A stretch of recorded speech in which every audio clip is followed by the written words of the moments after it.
আসসালামু আলাইকুম।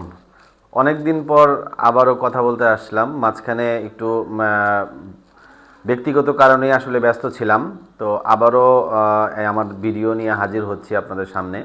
তো আজকে তো এখন শীতের সময়, শীতের একটা বিষয় নিয়ে একটু কথা বলতে চাচ্ছি। অনেক সময় আপনারা দেখেন যে হঠাৎ করেই নাক দিয়ে রক্ত আসে শীতের মধ্যে।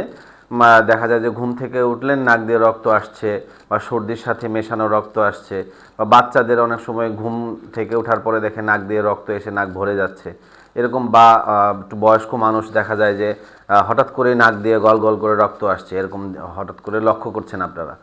তো এই সমস্যাগুলো আসলে অনেকগুলো কারণে হয়। যদি আমরা কারণগুলো ধরি, যদি কারো নাকের হাড় বাঁকা থাকে, বা নাকের ভিতরে পলিপ বা অন্য কোনো সমস্যা থাকে যেটা এই শীতের সময় ঠান্ডাজনিত অবস্থার কারণে এটা আরও বেড়ে যায়, তখন এই সমস্যাগুলো হয়।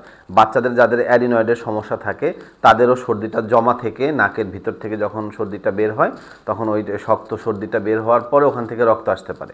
তারপরে আর বয়স্ক মানুষ যাদের হঠাৎ করে প্রেশারটা, ব্লাড প্রেশার বেড়ে যায়, তখন নাকের সামনে এই নরম অংশে কিছু ছোট ছোট ব্লাড ভেসেল থাকে, সেগুলো ফেটে গিয়ে রক্ত আসে, প্রচণ্ড রক্ত। তো এগুলো যদি এরকম অবস্থার সম্মুখীন আপনারা হন, তাহলে প্রথম কথা হচ্ছে ভয় পাবেন না, শান্ত থাকুন।